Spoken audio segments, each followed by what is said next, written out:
Switch on कर लो। हाँ है, ठीक है ठीक है। थोड़ा तो बना दो ना ना कुछ मत करो, और बिगाड़ दो, गड़बड़ हो गया इसमें। Hello hello hello. नमो हरिहंताणं नमो सिद्धाणं नमो आयरीयाणं नमो वज्रायाणं नमो लोहे सव्यसाहुणं। मंगलम भगवान वीरो मंगलम गौतमो गणी मंगलम कुंद कुंदाद्यो जैन धर्मोस्तु मंगलम। उसको लीड को दबा। सर्वमंगल मांगल्यम सर्वकल्याणकारकम प्रधानम सर्वधर्माणाम जैनम जयतु शासनम। अज्ञानतिमिरान्धानां ज्ञानाञ्जनशलाकया चक्षुरुन्मीलितं येन तस्मै श्रीगुरुवे नमः। आत्मा ज्ञानं स्वयं ज्ञानं ज्ञानात् करोति किं परभावस्य कर्तात्मा मोहोऽयं व्यवहारिणाम्।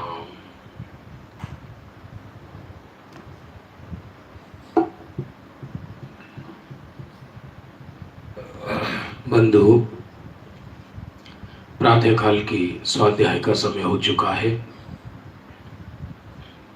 और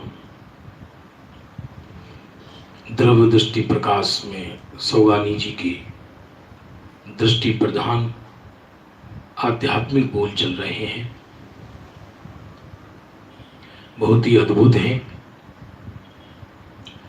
कल 275 नंबर का बोल आया था, जिसको जैसी रुचि होती है वो वैसे संग वाले का, वैसे निमित्त वाले का संग करता है। जैसी आत्मा की रुचि होती है, कल्याण की रुचि होती है, वे पंच परमेष्ठि का संग करता है, ज्ञानियों का संग करता है।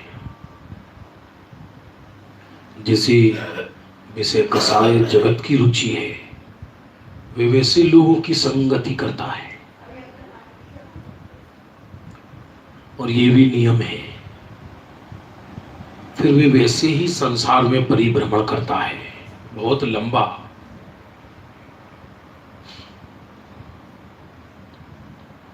बहुत लंबा परिभ्रमण करता है। एक रुचि वाले सारे जीव एक जगह इकट्ठे हो जाते हैं, जाकर नरक निगोद आदि में पहुंच जाता है। आराधक जीव सिद्ध बन जाते हैं सभी। लोक में नियम है कि ये दुनिया में एक क्वालिटी की चीज एक जगह रहती, माने विश्व में ग्रुप में वस्तुएं रहती हैं। ग्रुप के अंदर समझना बंधु, ग्रुप का अर्थ है,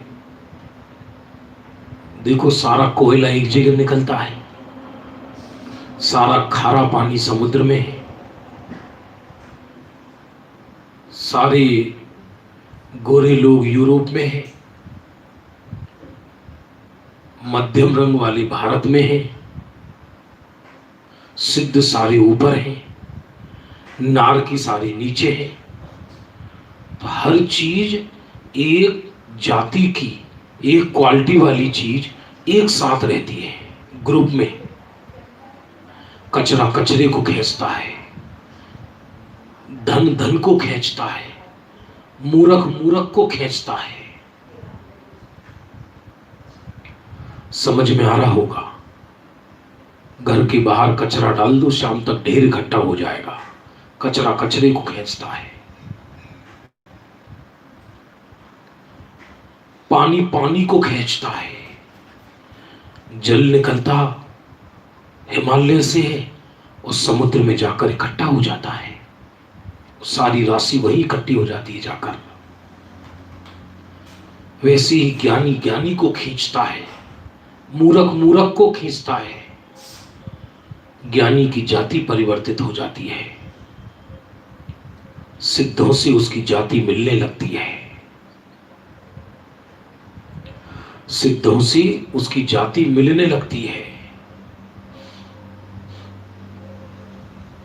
अभी निर्णय करना होगा, स्वयं अपने आप को देखो कि हमको किसकी रुचि है। तो जिसको जिसकी रुचि होगी वो वैसे संग वाले, वैसे व्यक्ति के साथ संग करेगा, उसके साथ रहेगा, उसके साथ उठेगा बैठेगा।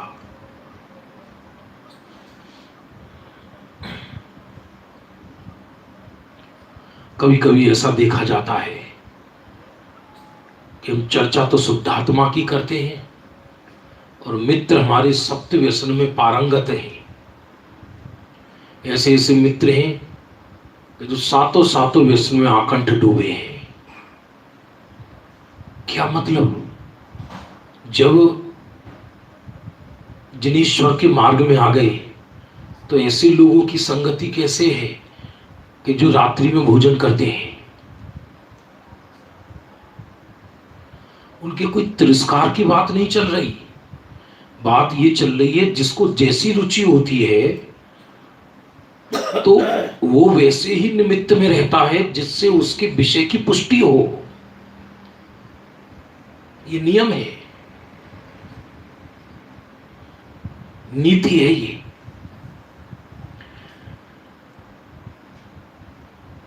यद्यपि निमित्त से कार्य नहीं होता, कोई बाहर का असंग या बाहर का कुसंग जीव को बिगाड़ नहीं देता।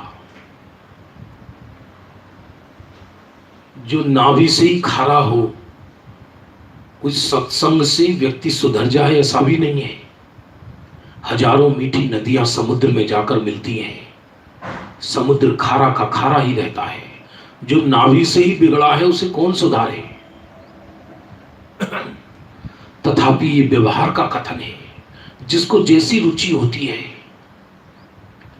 वो वैसे संग में रहने पसंद करता है जिससे उसके विषय की पुष्टि हो। ये 275 नंबर का बोल था और लंबा भी हो सकता है, ये करना नहीं ज्यादा लंबा। बड़े नगर में रहता हो, यदि देव दर्शन की रुचि होगी, जिनेंद्र की रुचि होगी, तो जिनेंद्र के पास रहना पसंद करेगा, वरना तो बड़ी बड़ी दूर कॉलोनियों में चला जाएगा। या कंजेस्टेड है साहब, गाड़ी खड़ी करने में प्रॉब्लम होती है, ये प्रॉब्लम होती है, वो प्रॉब्लम होती है। कि जिनेंद्र के दर्शन तो मिल रहे हैं ना, रहने देना प्रॉब्लम, लेकिन रुचि नहीं है। जिनेश्वर का मार्ग की महिमा ही नहीं है। यदि जिनेश्वर के मार्ग की महिमा होती तो करोड़ों प्रतिकूलता होने पर भी मंदिर के नजदीक रहने का प्रयत्न करता। यहां ये नहीं कहा जा रहा कि मंदिर के नजदीक जो रह रहे हैं वो सब रुचि बनते हैं।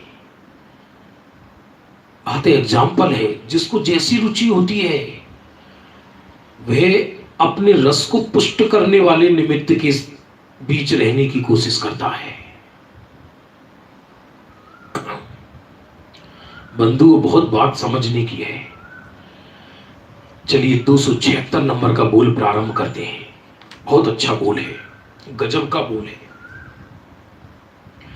निश्चय आभास का निषेध करने के लिए जब ऐसा कहने में आता है कि सुनने का भाव तो गणधर को भी आता है, क्योंकि ध्यान देना, महामुनियों के भी शुद्धोपयोग का काल कम है, शुभोपयोग का काल ज्यादा है। तो ज्ञानी के परिणामों में मर्यादा आ जाती है। तो परिणामों का ज्ञान कराने के लिए चरणानुयोग की शैली में चाहिए की भाषा का प्रयोग किया जाता है। ऐसा करना चाहिए, ऐसा करना चाहिए।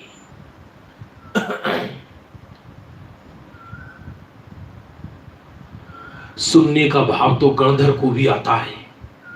इसी को चरणान योगी कहेगा सुनना चाहिए। गुरुदेव स्वयं कहते थे 2-4 कलाक तो स्वाध्याय जोइए ही जोइए। गुरुदेव कहते थे स्वयं 24 घंटे में उनका समझ लीजिए 18 घंटे स्वाध्याय में जाता था गुरुदेव का। 18 घंटे क्या, अभी क्षण ज्ञानोपयोग चलता था, दूसरा काम ही क्या था उनका, ज्ञान धान यही तो काम था। और आप ये कहते हो कि एक दृष्टिकर स्वरूप की, बस सुनने सुनाने के भाव में भी मत बह जा। तो यहां इस कहते हैं कि निश्चयाभास का निषेध करने के लिए ऐसा कहते हैं कि सुनने का भाव तो गणधर को भी आता है, अध्ययन का भाव तो मुनियों को भी आता है, इत्यादि कथन आते हैं। तो अज्ञानी को व्यवहार पक्ष की पुष्टि हो जाती है। नहीं आते ऐसा नहीं है, भाव तो आते हैं, लेकिन लक्ष्य सुनना नहीं, लक्ष्य अध्ययन नहीं, प्रयोजन सुनना नहीं, प्रयोजन अध्ययन नहीं, प्रयोजन तो सुख है।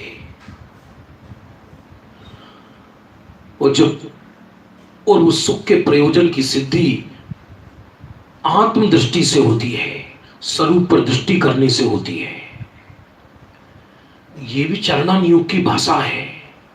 स्वरूप पर दृष्टि हुई तो सुख मिलेगा ही मिलेगा। कोई जबरदस्ती इसको कोई बंधनों में बांधा जा सकता है क्या कि इतना सुनोगे तभी कल्याण होगा, इतना पढ़ोगे तभी कल्याण होगा। ये तो जीव निश्चयाभास में ना बह जाए, अथवा कि जीव की पापाचार में तो बहुत प्रवृत्ति हो, पापाचार में बहुत अत्यधिक प्रवृत्ति हो जीव की, और इधर सुनने का भाव आए नहीं जनेश्वर की जिनवाणी का, तो उसको कहते हैं कि अरे तुझे भगवंतों की जिनवाणी सुनने का भाव नहीं आता तो तू अभव्य के समान है। प्राचीन कवियों ने भजन लिखा, जो जिनवाणी कभी न सुनते हैं, सैनी हो के असैनी है, जिनवाणी मोक्ष न सैनी है, जिनवाणी मोक्ष न सैनी है। लेकिन सुनने वाला को प्रयोजन सिद्ध हो ही जाए ये भी जरूरी कहां है, क्योंकि अनंत बार प्रायोग्य लब्धि तक पहुंच गया तो बिना सुने पहुंच गया क्या, सुनकर ही तो पहुंचा है। इसलिए इसमें अनेकांत का अनुसरण करना चाहिए, खींचातानी नहीं करना चाहिए। ऐसा जिनागम में कहीं लिखा ही नहीं, संभव नहीं कि तुम पहले इतना पढ़ो, इतना कोर्स पूरा करो तब तुम्हें आत्मज्ञान होगा, तब तो बेचारा घबरा के भाग जाएगा जो साधारण व्यक्ति होगा। अब एक कोई नया व्यक्ति इस मार्ग में लगा, उसकी उम्र ही 60-65 हो गई, अब उसको कहा जाए कि तुम चारों नियोग का गहरा अध्ययन करो पहले, फिर द्रव्य गुण पर्याय का जब निर्णय हो जाए तब तक तो उसकी आयु बीत जाएगी। तो फिर जीव कहता तो फिर क्या बिना निर्णय सम्यक दर्शन हो जाएगा कि नहीं, वो भी नहीं है। तो ये तो कहते कि निर्णय क्षण में होता है, इतना ही तो निर्णय करना है कि मैं शुद्धात्मा हूं, बाकी मैं नहीं हूं। और हजारों एग्जाम्पल है ग्रंथों में। और इसका छल ग्रहण करके कोई पापाचार में तो उपयोग लगाए और पढ़ने पढ़ाने का निषेध करे, वो भी उचित नहीं है। इसलिए एक एक बोल को हम अनेकांतात्मक शैली में रखने का प्रयत्न कर रहे हैं, क्योंकि तो द्रव्य दृष्टि प्रकाश ग्रंथ है, तो दृष्टि की अपेक्षा सारे बोलों का कथन है। तो लिखा तो अज्ञानी को व्यवहार पक्ष की पुष्टि हो जाती है, उसे साधन समझ लेता है, उसे कल्याण ही समझ लेता है पूरा, वो पूर्व में आएगा जरूर, पूर्व में आएगा जरूर, लेकिन उसका रस हो, उसी में ही लीन हो जाए, जिंदगी उसी में ही खपा दे, तो कार्य की सिद्धि तो नहीं होगी और समय तो निकल जाएगा सारा। निश्चयाभास हो जाने का डर लगता है, इससे वह निश्चय पर जोर नहीं दे सकता। निश्चयाभास अलग चीज है, निश्चय का जोर अलग चीज है, निश्चयाभास अलग चीज है।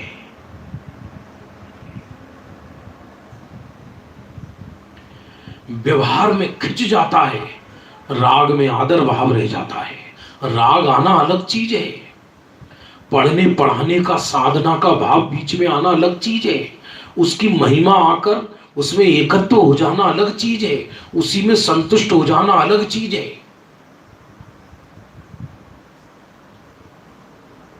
ये होता है लोक में कि जो स्टूडेंट होते हैं ना, इस टाइप के स्टूडेंट जिनको पढ़ने की रुचि नहीं है, अब बड़े घर के हैं तो पूरी सुंदर व्यवस्था करेंगे, टेबल लैंप खरीदेंगे बढ़िया वाली, टेबल कुर्सी लाखों रुपए वाली, टाइम टेबल बनाएंगे और अलार्म घड़ी लगाएंगे, ये सब पूरी व्यवस्था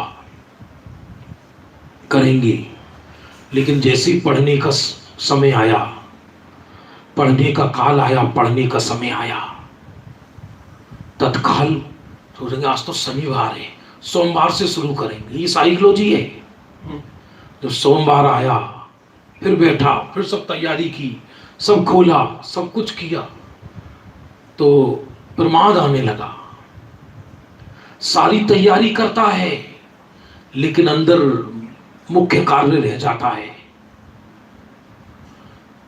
तो पढ़ना पढ़ाना, गुरु का सेवन, ये सब होगा, लेकिन ज्ञानी को अथवा स्वरूप में जाने वाले को इसकी महिमा नहीं होती, इसमें रस नहीं होता।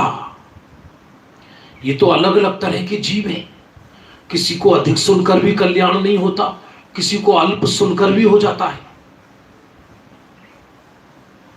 राग में आदर भाव रह जाता है।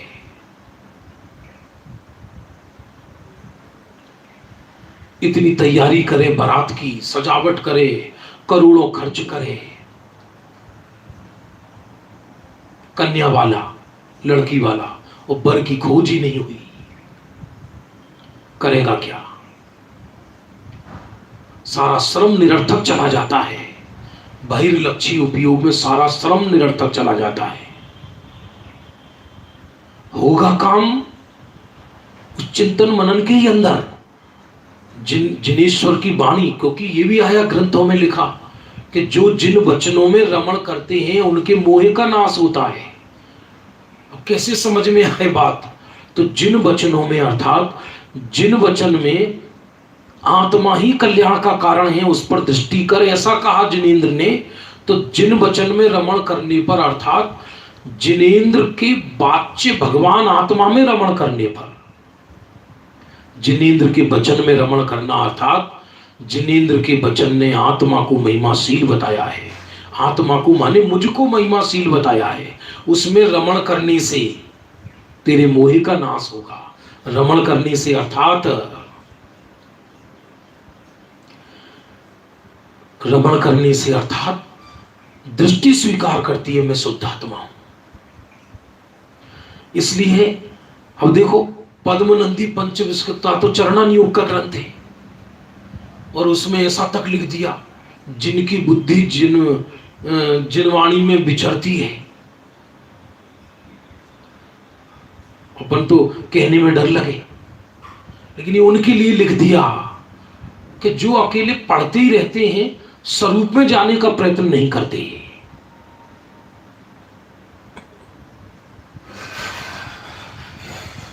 इसलिए यहां कहा कि ये सब ख्याल है। ज्ञानी को चिंतन मनन मंथन स्वाध्याय आदि होता है, बीच में ये पड़ाव है, आता है, लेकिन जोर स्वरूप पर रहता है।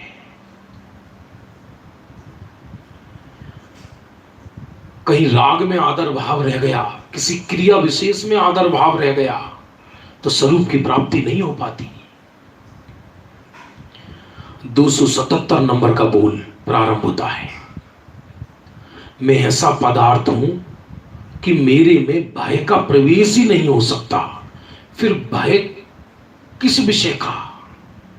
बहुत अच्छा बोले, गजब का।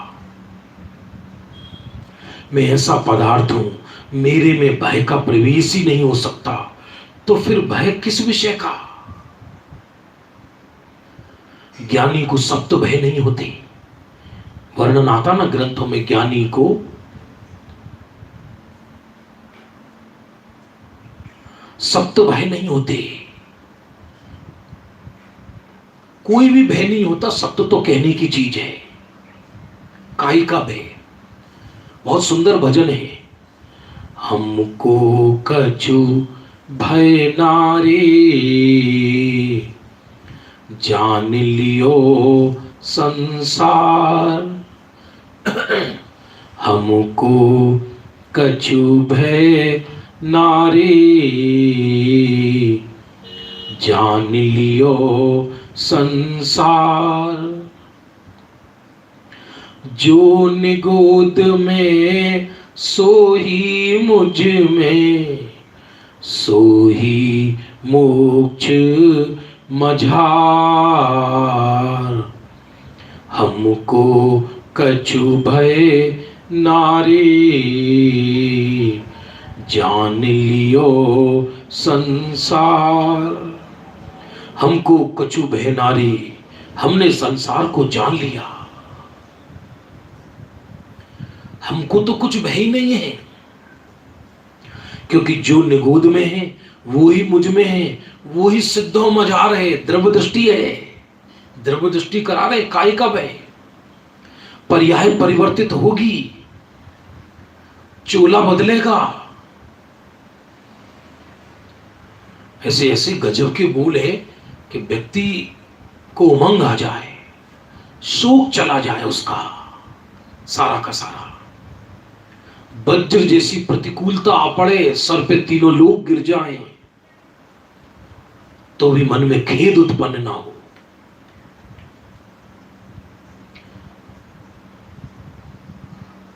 आप कहोगे नहीं साहब, सीता का हरण हो गया था तो रामचंद्र जी बदहवास जैसे हो गए थे। वो भी ख्याल है, लेकिन उसको आदर्श क्यों बनाना इस चीज को?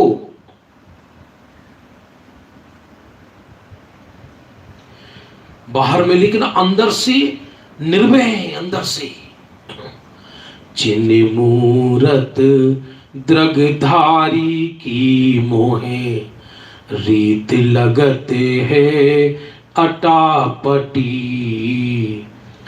बाहर नारक कृत दुख भोगे, अंतर समरस गटा गटी। चिन्ह मूरत द्रगधारी की मोह, रीत लगते है अटापटी। बाहर में नार की मार रहे एक दूसरे को, तो भी अंदर ज्ञान धारा बह रही है, आनंद धारा बह रही है। मैं ऐसा पदार्थ हूं, मेरे में भय का प्रवेश नहीं। फिर भय किस विषय का? किसका भय? बताओ ना, किसका भय, किसका डर है? क्योंकि मैं तो अजर अमर तत्व हूं, और जब मैं अजर अमर तत्व हूं, बोला अजर अमर तत्व का विश्वास नहीं है। सारी चिंता इसी पर्याय की है। कभी कभी लगता है एक एक पर्याय के सुधार में ये पूरा पूरा जन्म निकाल देता है, और होने वाली पर्याय को अपने समय पर जो होना है वही होगी।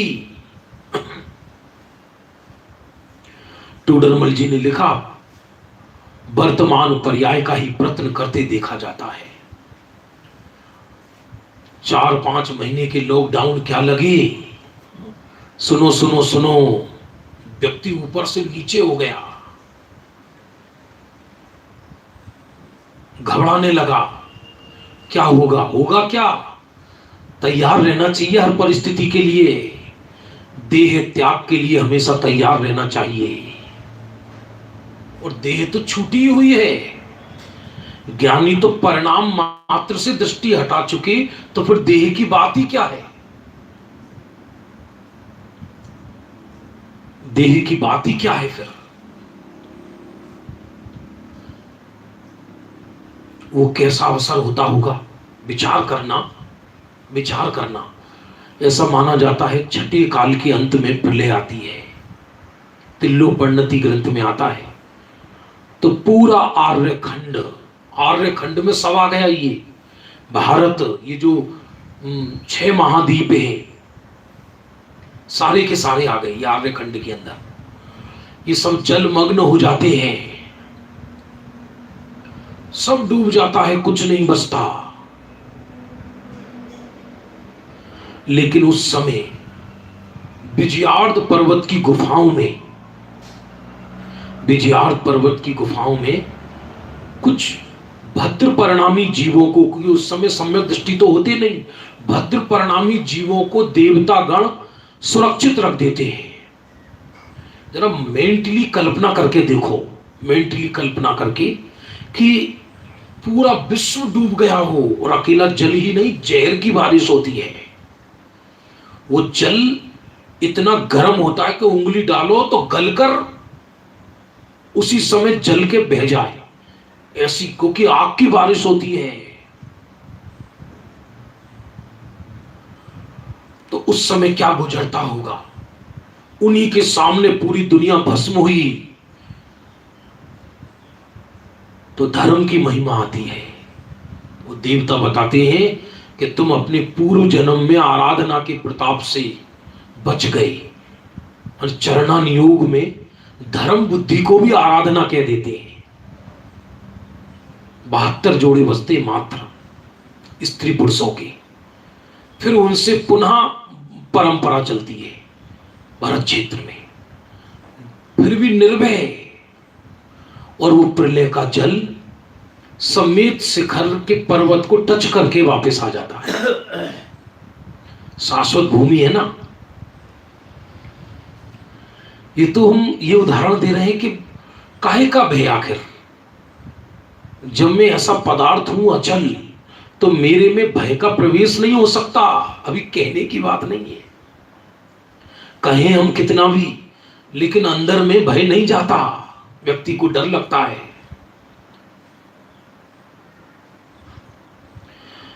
और चरणन योग के ग्रंथों में आता है सबसे अधिक भय जीव को मृत्यु का सताता है। मृत्यु का सबसे अधिक भय। बाकी इस लोक का भय, परलोक का भय, ये तो है ही उसको। अचानक क्या हो जाए, अचानक ये ना हो जाए, अचानक यूं ना हो जाए। बताओ, वो कोरोना वायरस दिखाई नहीं दे रहा, आदमी डरा हुआ है भारी।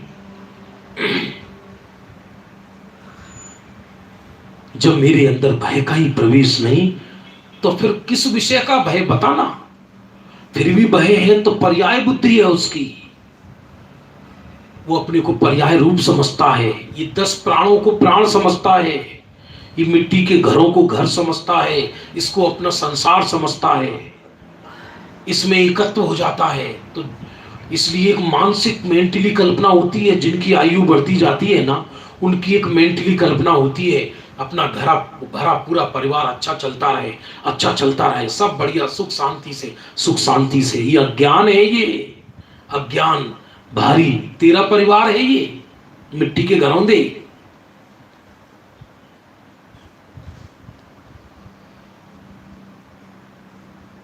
ऐसा है बंधु।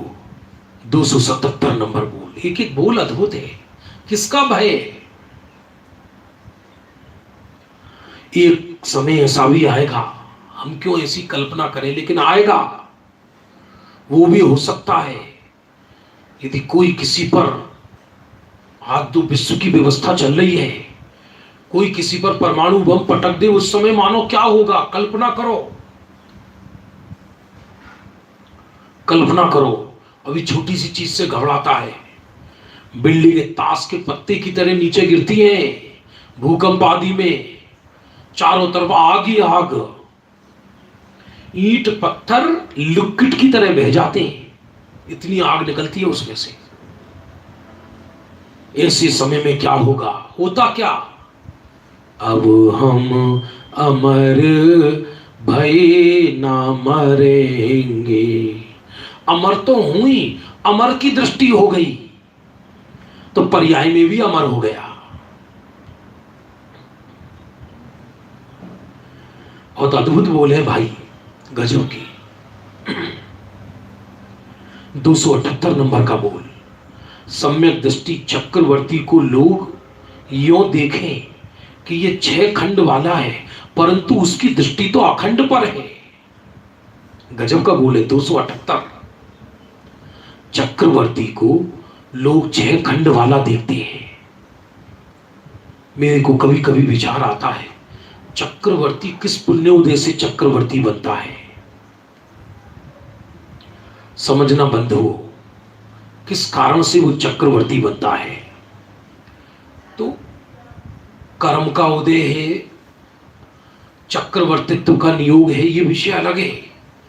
पर चक्रवर्ती के भावों का खुलासा किया जाए मनोवैज्ञानिक रीति से तो मालूम पड़ेगा कि जो जितना अधिक पापोदय को सहन कर सकता है उसको उतना अधिक ही पुण्योदय आता है। फौलादी कलेजाओ, हम चक्रवर्ती क्यों नहीं बन पाते कि हम को न पुण्य सहन है न पाप सहन है। एक पंचम काल के लिए नीति आई है, न भोक्तुम क्षमा न मोक्तुम क्षमा केवलम भक्तुम क्षमा। न भोगने के लिए समर्थ है जीव, न छोड़ने के लिए समर्थ है, केवल कहने के लिए समर्थ है।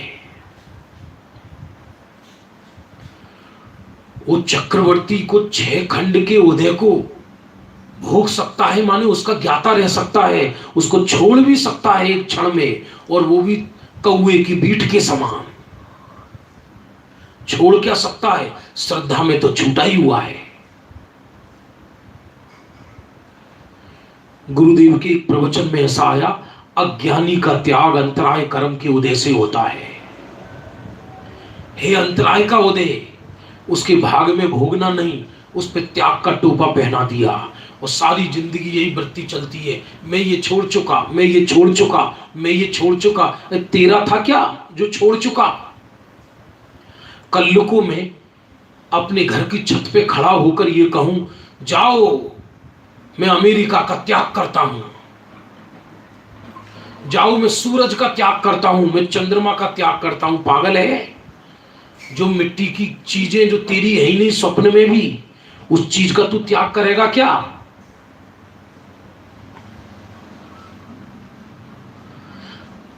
दृष्टि में तो छूटी हुई है, उनको क्या ग्रहण क्या त्याग।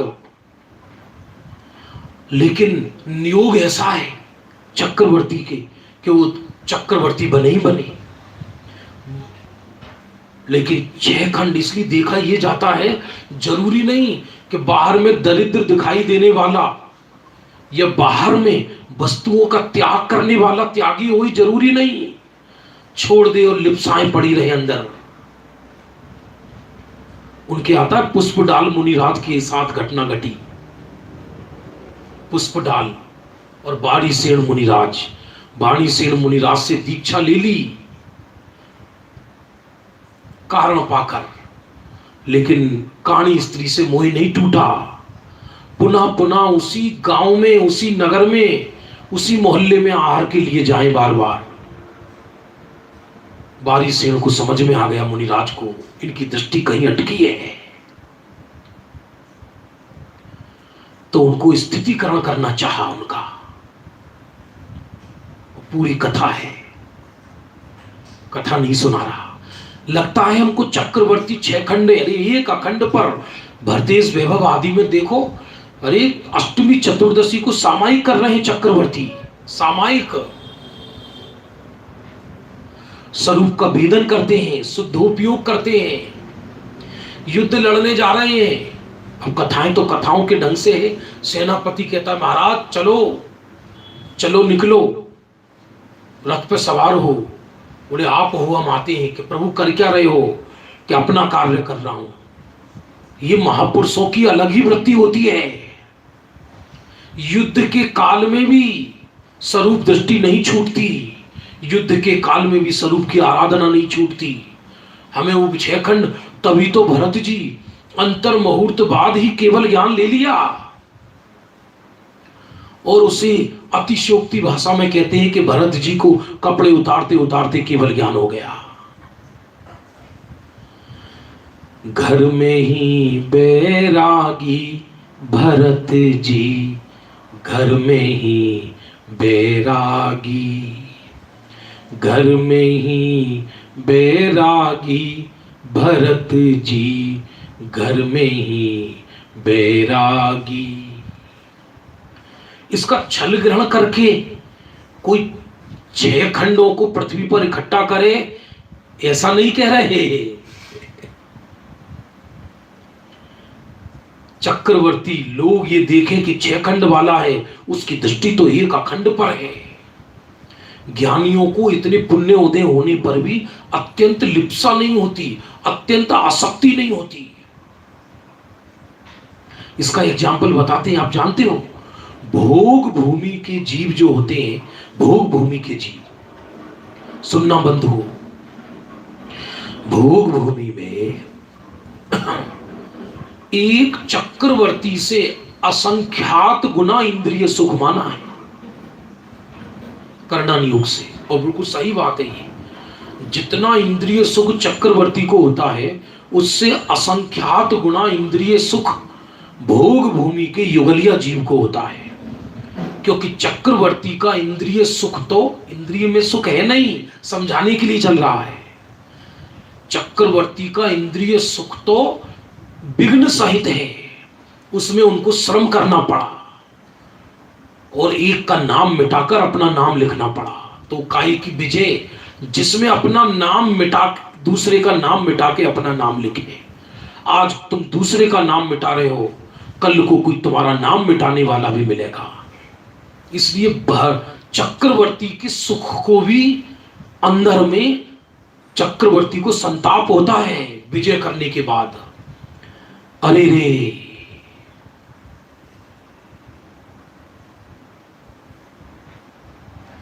सुनो सुनो, जब 6 खंड की विजय करते हैं तो भरत जी, मां कहती है कि आज मेरे भरत का गर्दन नीची को है। मां, तू कहती है भरत भाग्यशाली है, मुझे आज मेरे उन 100 भाइयों से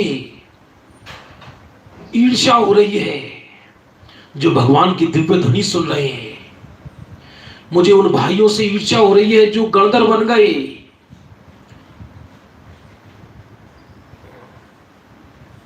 मुझे जो केवल ज्ञान प्राप्त कर चुके हैं, केवल ज्ञान हो रहे हैं, 84 गणधर भगवान के, और उनकी गर्दन नीची। बात चल रही थी भोग भूमि की, आ जाइए उधर, सुनकर आपको एक सत्य मालूम पड़ेगा। और भोग भूमि के युगलिया जीव, सुनना, चक्रवर्ती से भी असंख्यात गुणा इंद्रिय सुख होने पर भी, और निरंतराय भोग है वहां पर, निरंतराय, और कोई विघ्न नहीं, कोई चिंता नहीं, कोई भय नहीं, और बुद्धि पूर्वक कोई धार्मिक क्रिया नहीं है वहां पर। धार्मिक क्रिया का अर्थ सटकर्म, देव पूजा, गुरुपास्ति, स्वाध्याय, संयम, तप और दान, ये भोग भूमि में नहीं होते। और वहां कोई जिन मंदिर में नहीं जाते योगलिया जी दर्शन करने, वहां कहां है भोग भूमि में जिनाले। लेकिन अंदर में सहज मंद कसाई होते हैं, बिना किसी उपदेश के, बिना किसी पुरुषार्थ के, और देह छोड़कर नियम से स्वर्ग जाते हैं। यदि सम्यक दृष्टि है भोग भूमि का जीव तो प्रथम द्वितीय स्वर्ग जाता है, और यदि मिथ्या दृष्टि है तो भवनत्रिक की पर्याय में पैदा होता है। और सुख कितना, इंद्रिय सुख, वैभव, और एक मध्य लोक का, भरत क्षेत्र का एक भिखारी देखने में लगे कटोरे में कुछ नहीं है, लेकिन तृष्णा इतनी है कि इस कटोरे में तीनों लोग समा जाए। इसलिए किसी के बाहर में सामग्री अधिक होने, कम होने पर भी तृष्णा अधिक हो सकती है, और किसी के बाहर में सामग्री ज्यादा होने पर भी आसक्ति कम हो सकती है। संबंध तो आसक्ति से है, और उस आसक्ति के बल पर ही जीव गति सुगति में जाता है। वो कहा इसमें ये 6 खंड वाला, पर उसकी दृष्टि तो अखंड पर है, सम्यक दृष्टि है ना। वो तो इसी को ही अपना राज्य मानता है।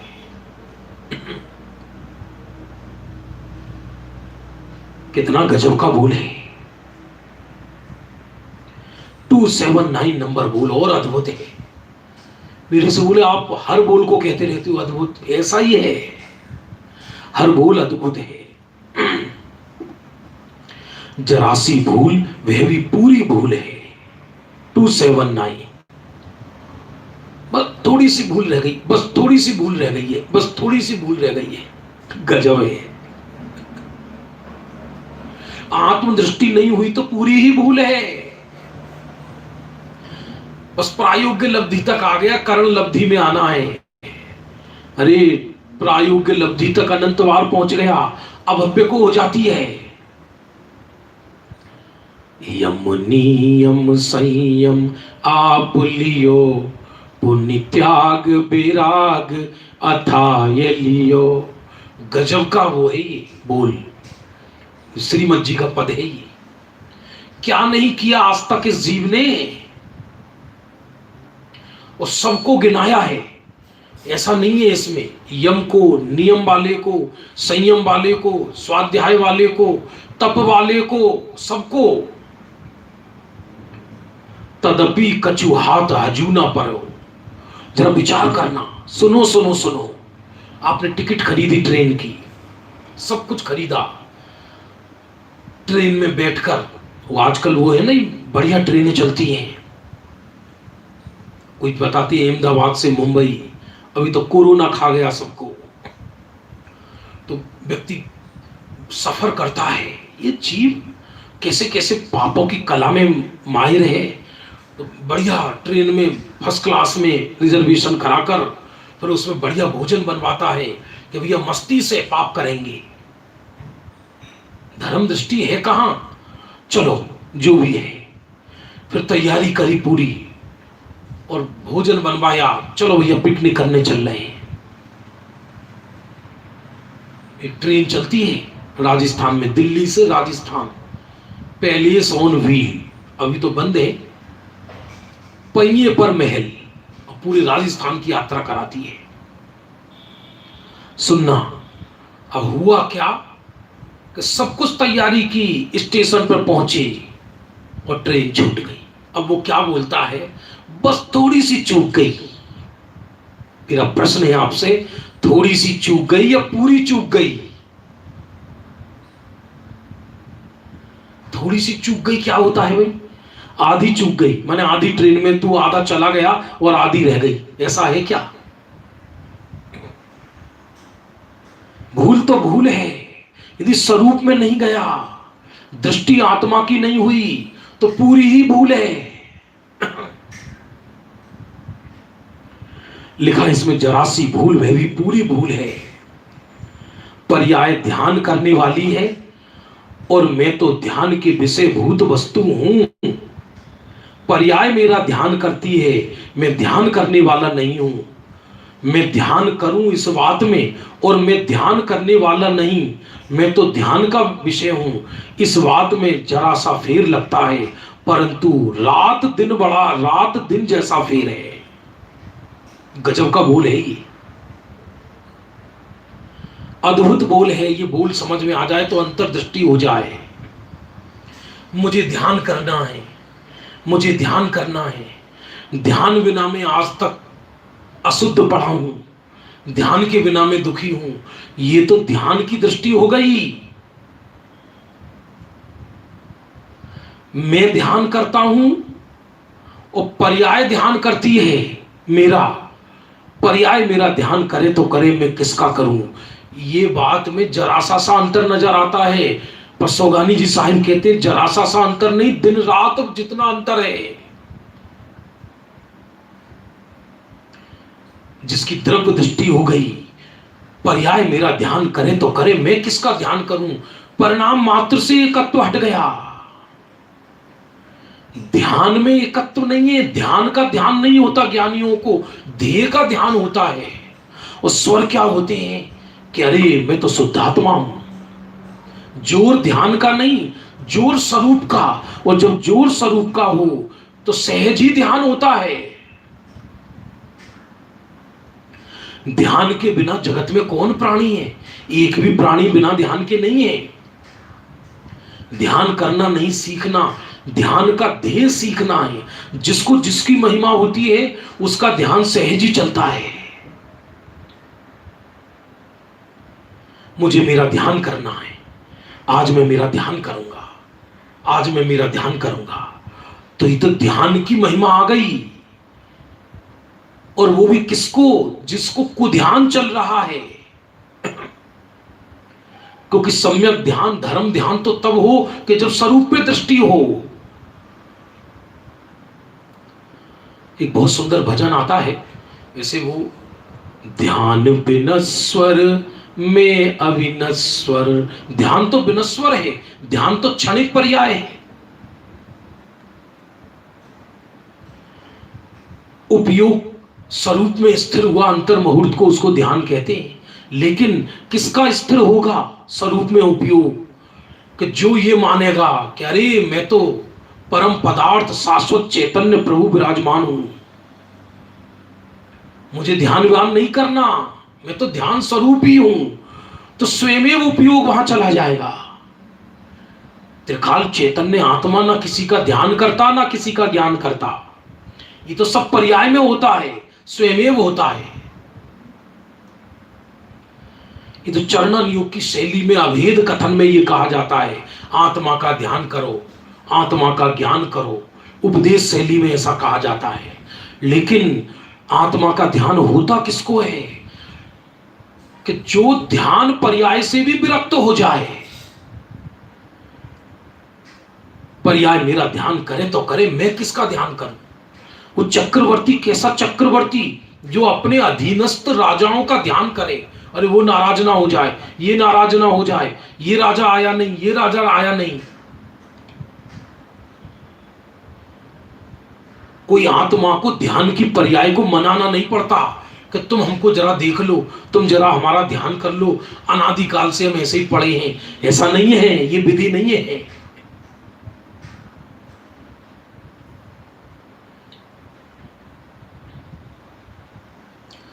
यह तो जब अरे परिणाम मात्र से ही तत्व चला गया, मैं तो निष्क्रिय तत्व हूं। शाश्वत तत्व भाषा अलग अलग है, लेकिन बातचीत आत्मा ख्याल में आना चाहिए, जिसको छठी गाथा में ज्ञायक भाव कहा। इसमें पर्याय मेरा ध्यान करने वाली है और मैं ध्यान करता हूं। इस बात में थोड़ा अंतर नजर आता है, लेकिन थोड़ा अंतर नहीं, जमीन आसमान का अंतर है। मैं ध्याता हूं, मैं ध्यान करता हूं, तो इसमें तो दृष्टि पर्याय पर चली गई, दृष्टि विपरीत हो गई।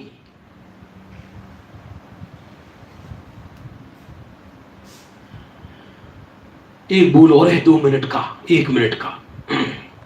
ध्यान करते समय सोहम सोहम शिवोहम आदि शब्द क्यों बोलने में आते हैं? कई लोग ध्यान का अभ्यास करते हैं ना, तो ये अभ्यास से नहीं होता, सहज होता है। आपने देखो गुरुदेव ने अखंड धारा चलाई तत्व ज्ञान की, लेकिन ध्यान के विषय में कोई क्लासें नहीं लगाई, क्योंकि ध्यान एकांतिक चीज है और स्वयं होता है व्यक्ति को। जब उपयोग स्वरूप को विषय बनाए, उसी का नाम ध्यान है।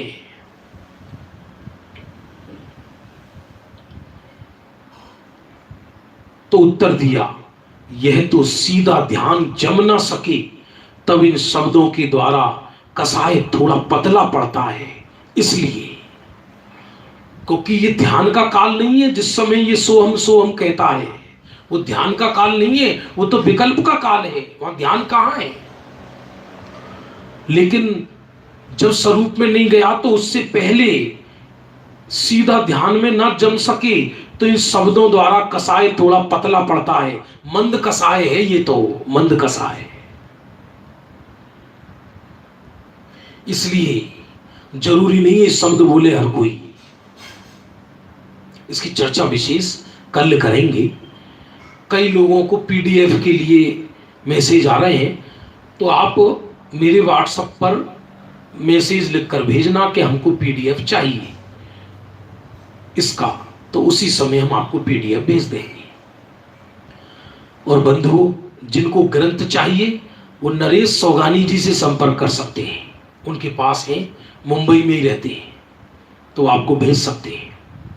संध्या काल में एक विषय हमने शुरू किया है बहुत अद्भुत, पंडित श्री दीपचंद जी कासलीवाल कृत भावदीप का ग्रंथ, उसमें लेस्या का प्रकरण बहुत अद्भुत प्रकरण है अपने परिणामों का ज्ञान करने के लिए।